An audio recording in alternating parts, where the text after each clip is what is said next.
Kembali ini siang, pemirsa, unjuk rasa menuntut pembatalan Undang-Undang Omnibus Law di Surabaya, Jawa Timur berlangsung hingga malam hari.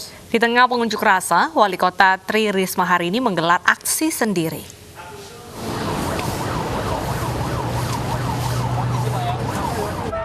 Wali Kota Surabaya Tri Risma hari ini tidak memperdulikan masa pengunjuk rasa yang menggelar aksi di depan Gedung Negara Gerahadi. Tunjukkan suaramu!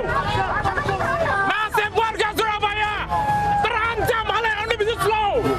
Orang nomor 1 di Surabaya ini justru menggelar aksi sendiri, memungut sampah di antara masa pengunjuk rasa. Wali kota! Aduh! Wali!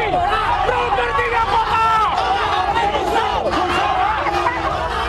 Tuntutan pengunjuk rasa yang menolak Omnibus Law tidak dihiraukan.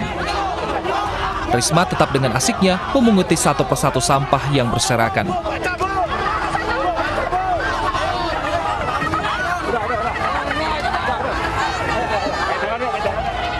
Tak satupun teriakan pengunjuk rasa ditanggapi Wali Kota Surabaya ini. Bahkan aksi teatrikal yang juga digelar di tengah unjuk rasa dibiarkan begitu saja.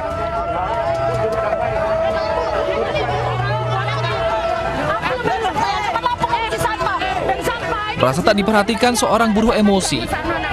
Loh, semangat bakasan aku, Bu. Aku di PHK semena-mena, Bu. Sama sing berani aku, Bu. Rungono. Aku wis kirim surat nang Presiden. Meski aksi pungut sampah diprotes, Risma tetap melanjutkan aksinya. Itu yang sebelum ini, itu ternyata sampahnya banyak sekali. Aku pulang jam 10, mereka masih bersih-bersih. Jadi kan sakno gitu loh. Kasihan mereka.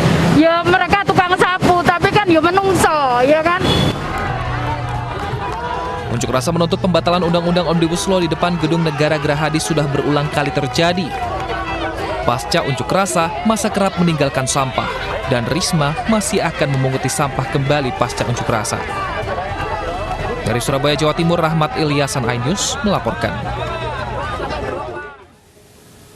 Perjuangan tuntutan buruh harian lepas perusahaan London Sumatera akhirnya tuntas. Selama 9 bulan memperjuangkan haknya, tuntutan buruh dikabulkan Pengadilan Hubungan Industrial Medan, Sumatera Utara.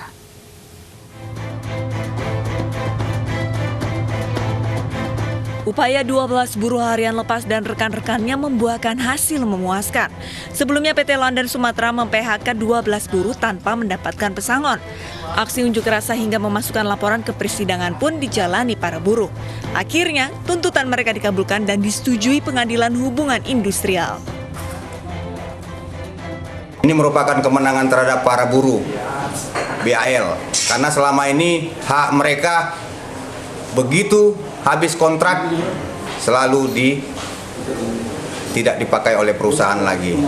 Mudah-mudahan ini cambuk bagi para pengusaha agar 6 kasus gugatan buruh harian terjadi di 3 kabupaten di Sumatera Utara, yaitu Asahan, Deli Serdang, dan Serdang Bedagai. Perusahaan memecat 12 buruh saat pandemi COVID-19 tanpa mengikuti prosedur undang-undang yang berlaku. Kini perusahaan harus membayar Rp560 juta kepada para buruh. Dari Medan, Sumatera Utara, Said Ilham, iNews melaporkan. Hari ini buruh dari beberapa aliansi kembali datang ke Mahkamah Konstitusi. Kedatangan buruh untuk menyerahkan berkas gugatan Undang-Undang Cipta Kerja ke Mahkamah Konstitusi. Puluhan buruh yang terlihat di depan Mahkamah Konstitusi diantaranya datang dari Konfederasi Serikat Buruh Seluruh Indonesia atau KSBSI. Buruh datang ke Mahkamah Konstitusi sekitar pukul 12 siang dengan membawa mobil komando dan spanduk bertuliskan sejumlah penolakan. Rencananya kali ini buruh datang hanya untuk menyerahkan berkas gugatan ke MK dan bukan untuk melakukan aksi unjuk rasa. Sejumlah penjagaan dari pihak kepolisian juga sudah terlihat dari depan Mahkamah Konstitusi hingga ke Patung Kuda.